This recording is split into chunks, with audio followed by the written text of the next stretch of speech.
वर्णिवेशरमणीयदर्शनम्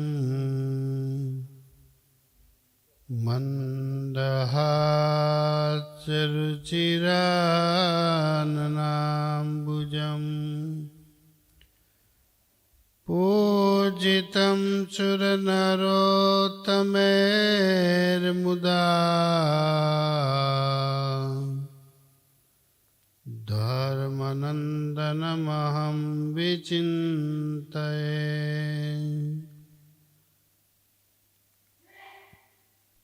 श्रूयतां देवदेवेश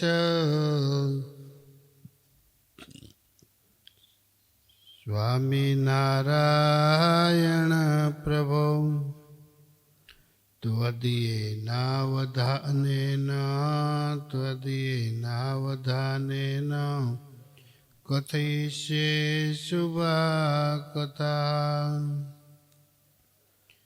ॐ अवतारिणे पूर्णपुरुषोत्तमाय नीलकण्ठाय घनश्यामाय नमो नमः। अवतारिणे श्रीसहजानन्दाय स्वामिने नमो नमः।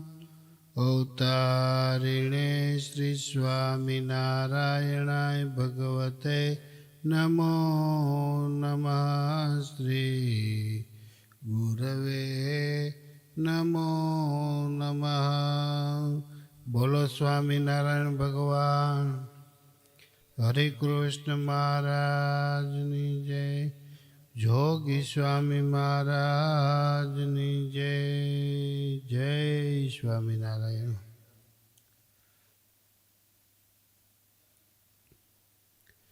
भक्ति निधि। भक्ति સમાન નથી ભવમાં કાંઈજી। સમજો સમજો સૌ મન માહીજી। પ્રભુ પ્રસન્ન કરવા છે અનુપ ઉપાયજી। તેને તુલ્ય બીજું કેમ કહેવાયજી।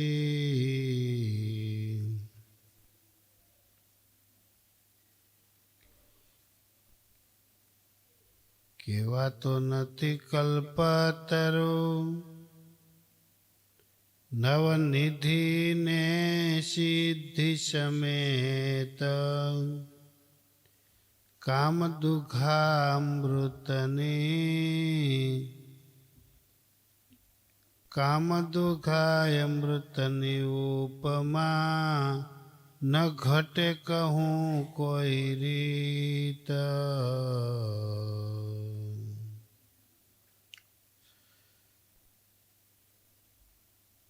શ્રેષ્ઠમાં શ્રેષ્ઠ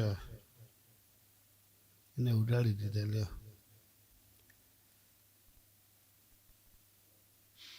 કલ્પતરુ, તમે જે સંકલ્પ કરો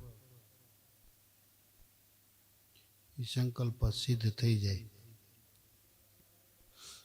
કેવી તાકાત! ખાલી સંકલ્પ કરવાનો।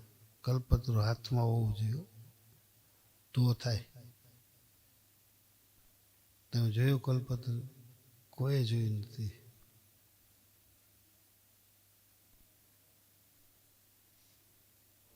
એટલી શક્તિ સામર્થ્ય કલ્પતરુમાં છે, જેની પાસે આવી જાય એ પણ ભક્તિ આગળ ટૂંકવું પડે।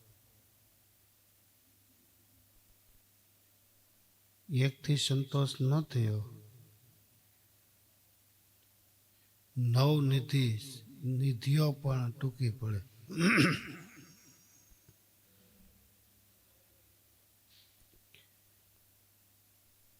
કામ દુખા અમૃતની ઉપમા। એક ખાલી ગાય આવી જાય ને, ગરીબાઈ રહે જ નહીં। કામ દુખા હોય જાય, અમૃત એક ખાલી ટીપું તો એ અમર થઈ જાય। કોઈની તાકાત નથી ને મારી શકે। ન કાળ મારી શકે, ન કર્મ, ન માયા, જોવો, કોઈ મારી ન જાય.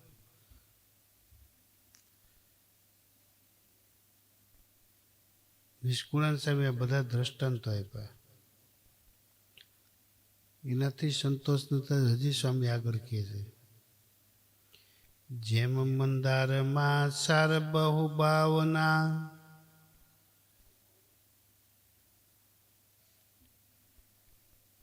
જેમ મંદારમાં સાર બહુ ભાવના ચંદન, પાષાણમાં સાર પારસ, સપ્ત ધાતુમાં સરસ સુવર્ણ, તેમ ભક્તિ સાધનમાં સરસ. ઇમ્પોર્ટન્ટમાં ઇમ્પોર્ટન્ટ સારનું સાર. સાર છે, સાર તત્વોને બધા ભેરા કરો, એમાં પણ શ્રેષ્ઠમાં શ્રેષ્ઠ હોય એ સાર કહેવાય. 9 પ્રકારની ભક્તિ શાસ્ત્રમાં છે, પણ સારમાં સાર એ સાકારપણાની ભક્તિ સારમાં સાર. ડોહાએ ગજબ કર્યો, ક્યાંથી લાવે ને કેમ ભેળું કરે. કેટલા દ્રષ્ટાંતો આપે, મગજ કામ નથી કરતું. નીત નવું કાઢે લ્યો, સમજવા જેવું છે. જેમ પનગારી પંખીઓમાં સરસ,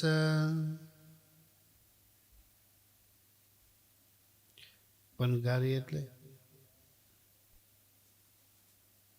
જેમ પનગારી પંખીઓમાં સરસ, ઝાડ ઝાડ. જેમ પનગારી પંખીઓમાં સરસ, શૈલમાં સરસ સુમેર. જેટલા પહાડો છે સુમેર છે ને કોઈ ન હોય, હિમાલય ન પહોંચે. સરસમાં સરસ. તેમ ભક્તિ સરસ સર્વ સાધને, એમાં નથી કહું કાંઈ ફેર. નિષ્કુળાન સિક્કો મારી દીધો, કાંઈ ફેર નહીં. આમ જ જેમ માણસને માણસ જ કહેવાય, પશુને પશુ જ કહેવાય, ઢોરને ઢોર જ કહેવાય, પક્ષીઓને પક્ષી જ કહેવાય, એમાં કોઈ તર્ક થાય જ નહીં. એમ ભક્તિથી કોઈ વસ્તુ સરસ નથી.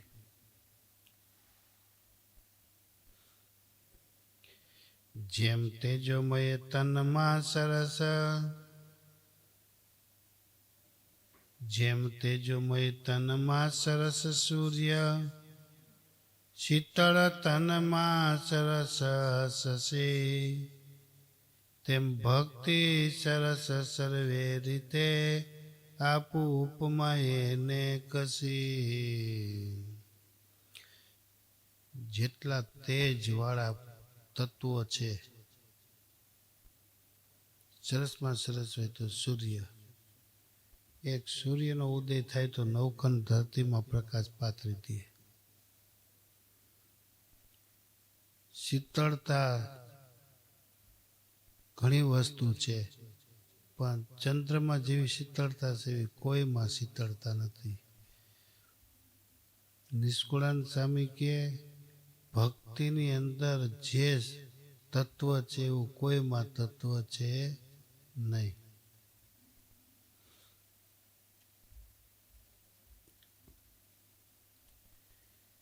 આગળ સ્વામી વાત કરે, જેમ પાત્રમાં અક્ષય પાત્ર સરસ, નાણામાં સરસ સુવર્ણ મોર,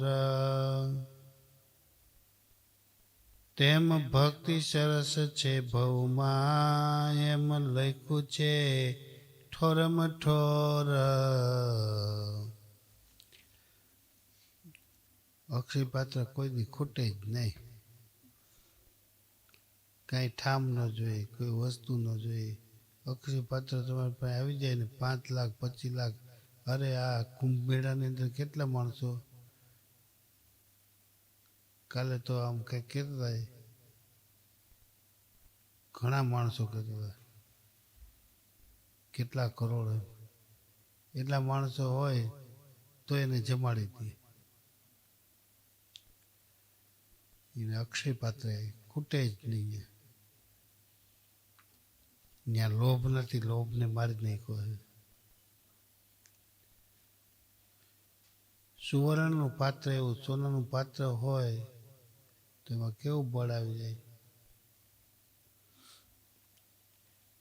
કરે સ્વામી કેટલા દ્રષ્ટાંતો આપ્યા. જેમ પંચભૂતમાં શૂન્ય સરસ, સર્વે અમર માં અમરેશ, તેમ ભક્તિ સરસ ભગવાનની, એમાં નથી ફેર લવલેશ.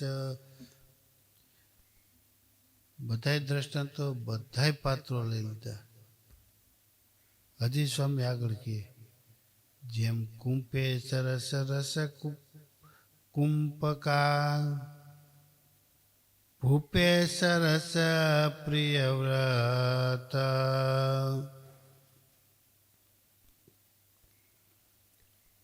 રૂપે સરસ કામદેવ કહીએ, તેમ ભક્તિથી ન્યૂન બીજા કૃત્ય. જેમ કૂપે સરસ રસ કુંપકા, પાછો અમૃત શબ્દ આવ્યો, પ્રિય શબ્દ વાપર્યો. ભૂપે સરસ પ્રિય વ્રત, પ્રિય વ્રત જેવા રાજા જેવા કોઈ સરસ નહીં. અને સરસ કામદેવ કહીએ, રૂપે સરસ કામદેવ કહીએ, તેમ ભક્તિથી ન્યૂન બીજા કૃત્ય. બીજા બધા નમાલા છે, ભક્તિ જેવું એકેય છે નહીં. કર્તવ્ય કરીને કાંઈક પામે, તે વામે કોઈ કાળે કરી. ભક્તિ એ ગતિ નિર્ભયતી, એમાં શ્રી મુખે કહે છે શ્રી હરિ. એનો કોઈ દી નાશ થતો નથી. નિષ્કુળાનંદ સ્વામી કે હું એ ભક્તિની વાત કરું છું. ભક્તિ તો અનેક પ્રકારની છે. જે ભક્તિનો નાશ થતો નથી એ ભક્તિની હું વાત કરું છું. એમ ભક્તિ ભગવાનની વર્ણવી સહુથી સરસ, નિષ્કુળાનંદ કે તે વિના નિશ્ચિત દેખાડવા નરસ. નિષ્કુળાનંદ કે તે વિના બીજા નિશ્ચિત દેખાડા નરસ.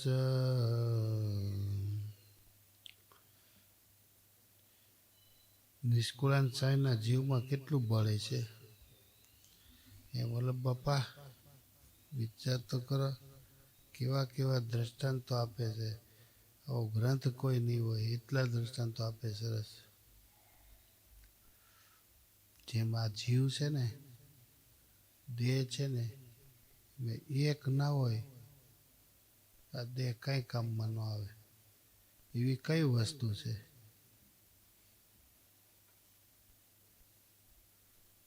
જીવની આ દેહની અંદર જીવ ન હોય, હોનાથી મઢ્યો હોય તો એ કામમાં ન આવે. જીવને લઈને જ આ દેહ કિંમતી બન્યો છે. આજે સવારે મારે વાત થઈ.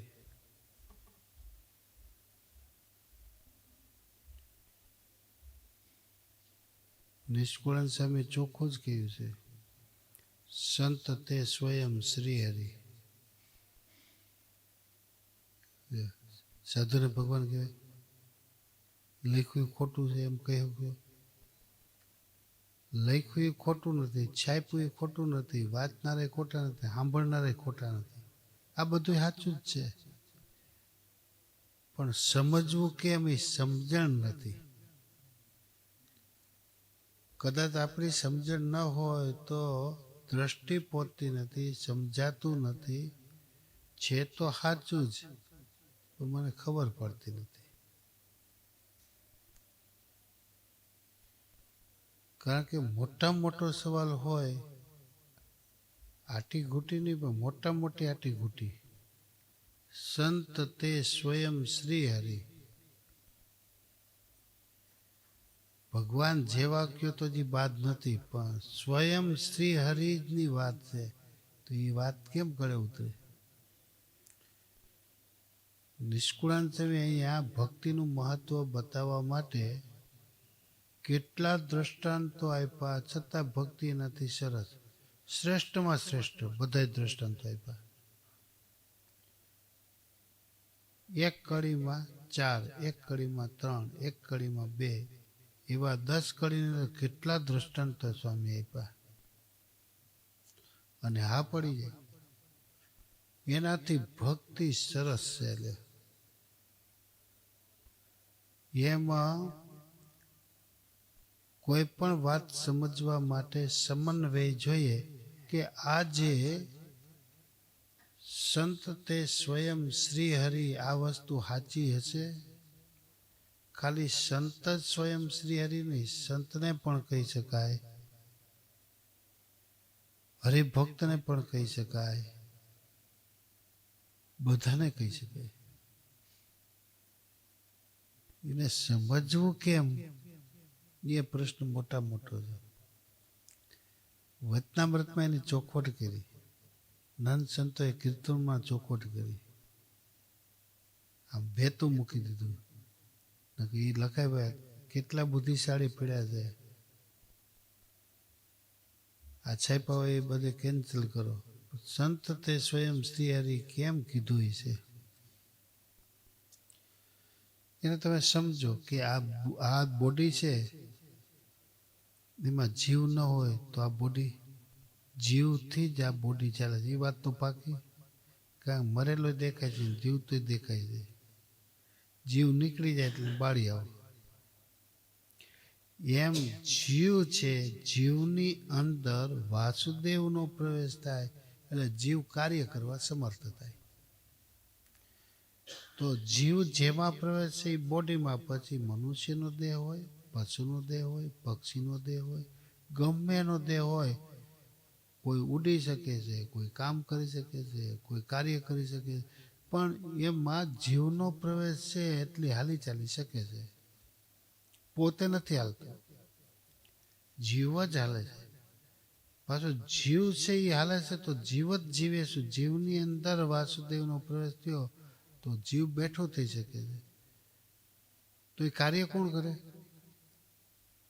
વાસુદેવનો પ્રવેશ થયો એ એટલો બધો સૂક્ષ્મ છે, એટલો માથાનો વાળ, એના અગ્રભાગ, માથાનો વાળ એને એક કાઢો, એનો અગ્રભાગ, એના કોટાને રોટી કટકા કરી નાખો, છતાં એનાથી સૂક્ષ્મ.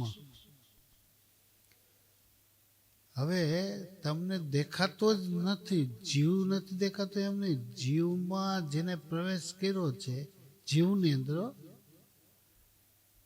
અને જીવની જ્યારે વ્યાખ્યા કરો, જીવની અંદર તો કોઈનો પ્રવેશ થતો જ નથી, ના પાડી દીધી. સાયન્સ શાસ્ત્ર, યોગ શાસ્ત્ર, ગમે તે જીવમાં કોઈનો પ્રવેશ જ નથી. જેમાં પ્રવેશ થાય એનો નાશ થાય. તો જીવમાં પ્રવેશ નથી તો એનો નાશ કેમ થાય?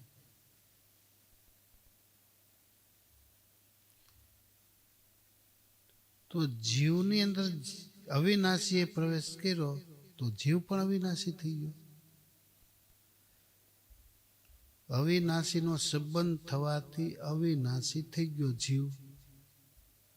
તો જેને પ્રવેશ કર્યો છે અવિનાશીએ એ જ કાર્ય કરે છે. અહમ પણ પોતાનું મટી ગયું તો પોતે તો રહ્યો જ નહીં, એટલે સ્વયં શ્રી હરિ કહેવાય કે ન કહેવાય? જ્યાં સુધી અહમપણું છે, મમતા છે, એ માયાનો પ્રવેશ, ત્યારે માયા, આપણે માયા રૂપ થઈ ગયા છે. સંત તે સ્વયં શ્રી હરિ સમજવું બહુ કઠણ છે. ખાલી આ દ્રષ્ટાંત જે સમજવા જેવું છે. જે દ્રષ્ટાંત સમજાય તો સિદ્ધાંત સમજાય, દ્રષ્ટાંત ન સમજાય તો સિદ્ધાંત ન સમજાય.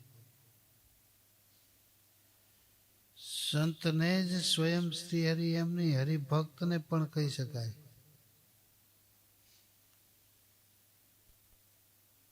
કારણ કે સાક્ષાત શ્વેતામાં સ્વામી ભગવાનને ભગવાનના ભક્ત એ સિવાય. અરે એક જગ્યાએ સ્વામી કહે અમે તો ભગવાન કરતા ભક્તને મોટા કહીએ, એ અમારી ભૂલ છે. ભૂલ નથી, અમારી કોઈ ખોટ કાઢશે. ભગવાન કરતા અમે ભક્તને મોટા કહીએ.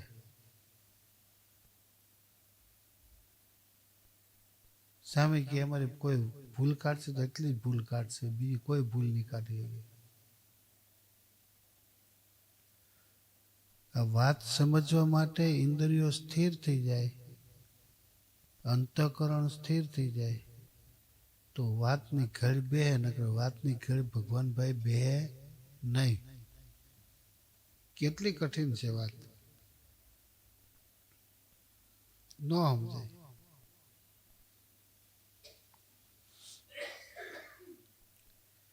જો ભગવાન પોતે તમને ભગવાન કહી દેતા હોય તો સાધુ ન કહેવાય. પતિવ્રતા સ્ત્રી છે એની સમજણ એવી હોય મારો પતિ અંધ થાય, રોગી થાય, દરિદ્ર થાય, નપુંસક થાય તો પણ ઈશ્વર જ છે. કારણ કે સમજે, ઈશ્વર સમજે તો પતિવ્રતા છે એ પતિવ્રતા પણ એનું સિદ્ધ થાય. તેમાં 68 તીર્થ આવીને નિવાસ કરે, પણ એ પતિવ્રતા સિદ્ધ કરી શકાતી જ નથી. પોતાના પતિને ભગવાન માને તો પોતે પતિવ્રતા થાય. એ જેમ કઠિન છે, સ્ત્રી પોતાના પતિને ભગવાન નથી માનતી, ઈશ્વર નથી માનતી, સર્વેશ્વર નથી માનતી, એટલે પોતે પતિવ્રતા થતી. એમ ભક્ત છે એ ભગવાનને સર્વસ્વ નથી માનતા, એટલે ભક્તમાં તાકાત આવતી નથી. એમ જ જીવને અવિનાશી નથી સમજતા, એટલે જીવની અંદર તાકાત આવતી નથી. દેહ તો નાશવંત છે એ તો સમજીએ જ છીએ, એક દી તો મરવાનો જ છે. એ નાશવંત જ છે, અવિનાશી થવાનું જ નથી. દેહ એ સનાતન સત્ય છે. બાળક હોય તો ભલે, યુવાન હોય તો ભલે, વૃદ્ધ હોય તો ભલે, એ નાશવંત જ છે. દેહ હોનાથી મઢ્યો હોય તો નાશવંત છે. પણ જીવે પ્રવેશ કર્યો માટે દેહની કિંમત થઈ, જીવનો સંબંધ થયો માટે એની કિંમત થઈ. એમ જીવમાં વાસુદેવે પ્રવેશ કર્યો માટે જીવ અવિનાશી બન્યો. હવે જીવમાં વાસુદેવનો પ્રવેશ થયો ત્યાં બ્રહ્માંડ ઊભું થયું. બ્રહ્માંડ ઊભું થયું તો પ્રવેશ કોનો? તો કે ભગવાનનો જ પ્રવેશ થયો. તો ભગવાનનો પ્રવેશ થયો તો ભગવાન પોતે જ છે. એમાં ક્યાં બીજું તત્વ ઘટાડો છો? સાક્ષરતામાં કોક જગ્યાએ સમજી એકમાં બીજું તત્વ ઘટાડો તો ઉપાસના ફરી જાય. સ્વયં કયો તો જ ઉપાસના તમારી રહે. બીજું તત્વ ઘટતું જ નથી. કારણ કે પરમાત્માએ જેમાં પ્રવેશ કર્યો એ પોતે જ અવિનાશી થઈ ગયો, તો બીજું તત્વ એમાં ઘટાડ્યું કેમ? 4 ચરણની ઉપાસના એમ. બસ તો આજે અમે સ્વામી પાસે બેઠા હતા. સ્વામી કે આ તો ઊંચામાં ઊંચી વાત કરો છોકરાઓને, અમે બેઠા છે. મેં કીધું કે એકાદ લીટી તો વાંચો, પછી એની ઉપર વાતો કરી. હાઈ છે ને એ જ આવી જોગી સાહેબ વાતોમાં તરત આ વાત ઉપાડી. સંત તે સ્વયં શ્રી હરિ. આ વસ્તુ સમજવી કેમ? પણ તમે એમાં જુઓ છો સ્વભાવ, પ્રકૃતિ, આદત, કુટેવ, આ બધું જુઓ છો એટલે આપને નડે છે. દેહનો ભાવ છે એ દેહ ભેળો જ રહેવાય. એ કોઈ દી અવિનાશી થવાનો જ નથી. દેહ નાશવંત જ છે. સુખમાંય નાશવંત, દુઃખમાંય નાશવંત. જેમ જીવ અવિનાશી છે એમ જીવમાં જેને પ્રવેશ કર્યો છે એ અવિનાશી. તો પ્રવેશ કરનારો જ બધું કાર્ય કરે છે, જીવે કરી શકતો નથી. પણ જીવને માધ્યમ બનાવ્યો છે. જેમ આ દેહ કોઈ કાર્ય કરી શકતું નથી, આ દેહને માધ્યમ બનાવ્યું છે જીવે. જીવને માધ્યમ બનાવ્યું છે વાસુદેવે. એટલે એમાં પ્રવેશ થયો એટલે એ જ કાર્ય કરે છે. તમે ક્યાં બીજું વસ્તુ લાવો છો? જે કંઈ કરે એ ભગવાન જ કરે છે. એ સમજણ છે, એ તમે ઠરાવી ન શકો. એ સમજણ છે. કોઈ એમ કે આમ છે આમ છે, એ તમે વ્યાખ્યાય ન કરી શકો. એ સમજવાની વાત છે. હું એમ ન કહ્યું આ મોહનભાઈ ભગવાન છે, આ ભગવાન. કોઈનું નામ ન આપ્યું. નામ આપો ત્યાં દોષ છે. તમારી સમજણ એવી હોવી જોઈએ કે આ બધું ભગવાન જ કરે છે. આપણા કર્મ પ્રમાણે ભગવાન એ જેવું તારતમ્ય પણ એવું ભગવાનમાં પ્રવેશ થાય. કોઈને દંડ આપે, કોઈને સુખ આપે, કોઈને અતિ સુખ આપે, કોઈને અતિરેક સુખ આપે, કોઈની પ્રશંસા, કોઈની નિંદા, એ ભગવાન પોતે જ કરાવે છે.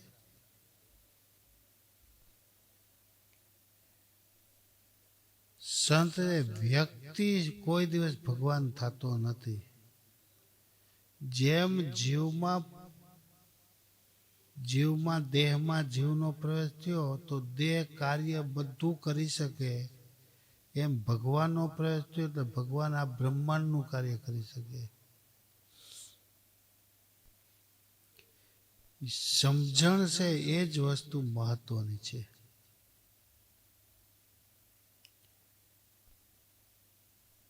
કેટલી ગહન વાત છે. નિષ્કુણે 10-12 દ્રષ્ટાંત આપ્યા હમણાં. ભક્તિની વ્યાખ્યા એક ભક્તિ સૌથી સરસ કહેવા માટે બધાને ખાડામાં નાખી દીધા. હે અરે અમર એને હોત, અવિનાશી એને હોત, અને અમૃત છે ભક્તિ આગળ ઢીલું કરી નાખ્યું. જે પીવાથી અમર થઈ જાય એ શું કામમાં? ભક્તિ બરોબર નથી. છેલ્લી લીટીમાં કીધું એ ભક્તિ તો કે સાકાર ભક્તિ. એક ભક્તિની વાત સમજવા જેવી છે. ઝાડ લીધું, પહાડ લીધા, મણી લીધી. કેટલા દ્રષ્ટાંતો સ્વામી આપ્યા કે આ બધાય ભક્તિ આગળ બધાય ટૂંકા પડે. પંચભૂત લીધું, સુન સરસ લીધું, પછી દેવો લીધા. એક વસ્તુઓ બધી લીધી. ભક્તિ આગળ બધાય ટૂંકા પડે. ભક્તિ એટલી સરસ છે. એમાં હું ટળે હરી ટુકડા જાય. હું પણ જ્યાં ટળી જાય ત્યાં તમારે ગમે ઘટાડવું હોય ઘટાડો. હું પણ ન હોવું જોઈએ તો ઘટે, નકર ના ઘટે. હું મોહનભાઈ કેટલું છે. કોઈનું હું પણ, અરે કૂતરાનું હું પણ નથી. એ ગલીમાં બીજું આવ્યો તોય એની વાહ થાય, એ તારું નથી મારું કહે. હા તો જુઓ એને કેવું પોતાનું બનાવી ગયું. નથી ઘર, નથી ઝૂંપડું, કાંઈ નથી, છતાં પણ આ બીજા કૂતરાને પ્રવેશ જ ન થવા દે. આ મારું છે. વીખી કાઢે. વિચાર કરો, કૂતરાને હું પણ મળે. અરે કીડી હોય, કીડી, એ કીડી માટે તમે આડી આંગળી રાખો તો તરીને હાલે છે. એમાં એ સમજણ છે. પણ કીડીમાં શું ભાઈ, તો એ કીડી ખોતરી કેવડું ભોયરું કરી દે છે. પોતાનું મનાઈ ગયું ત્યાં કીડી કે આ ઘર મારું છે. બીજી કીડી જાય તો બીજી કીડીઓ ચોટી પડે ને, એને પોતાપણું મનાઈ ગયું. કીડીને હોત એમાં મનુષ્યને આ મારું, આ તારું, એમાંથી ઝઘડામાંથી બહાર નથી આવતા.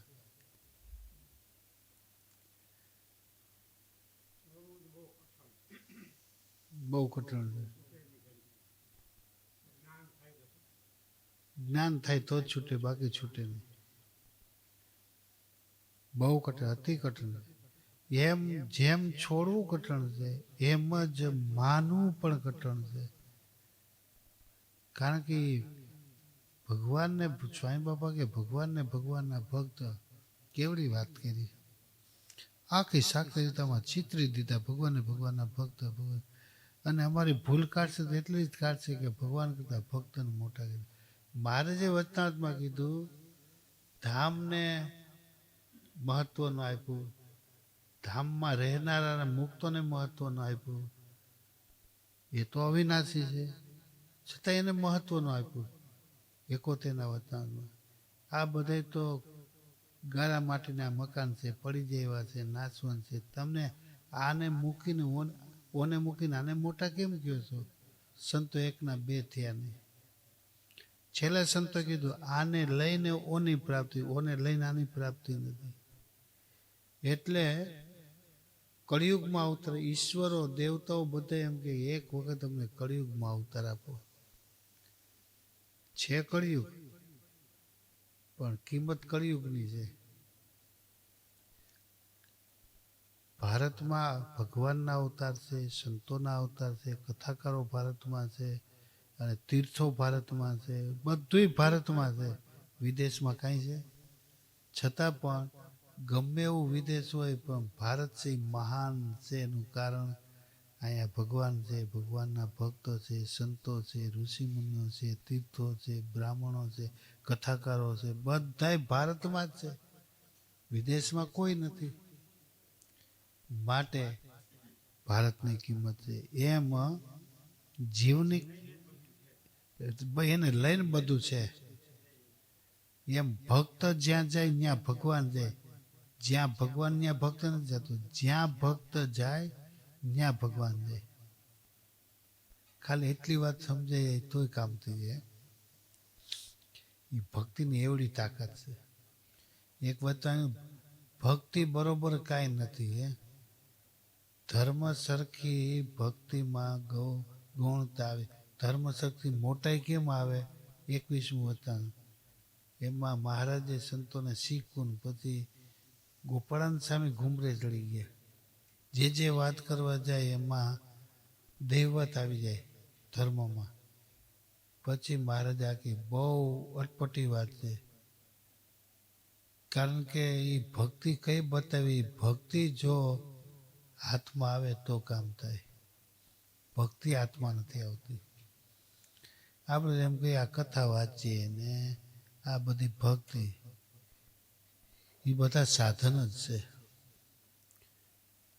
સમજણ છે એ ભક્તિ બહુ મહત્વની છે. સીતાજી પાસે સમજણ હતી, સુખમાંય દેગાની, દુઃખમાંય દેગાની. સીતાજી, એ ભક્તિની કિંમત છે. ગોપીઓ સુખમાંય દેગાની, દુઃખમાંય દેગાની, એ ગોપીઓની ભક્તિ છે. એમાં પાછા ભેદ પડ્યા મહારાજ, મુગ્ધા, મધ્ય અને પ્રૌઢા, એમ ભેદ પડે. પણ પ્રૌઢા, મુગ્ધા અને મધ્ય 3 પ્રકારની ગોપીઓ છે, એના ભેદ સમજાય. એમ આ ભક્તિની વાત એવી બધી છે. એમ જીવ સમજાય, જીવમાં રહેલા જે પરમાત્મા એ સમજાય, તો આ બધાય ખુલાસા થઈ જાય. સહજાનંદ સ્વામી મહારાજ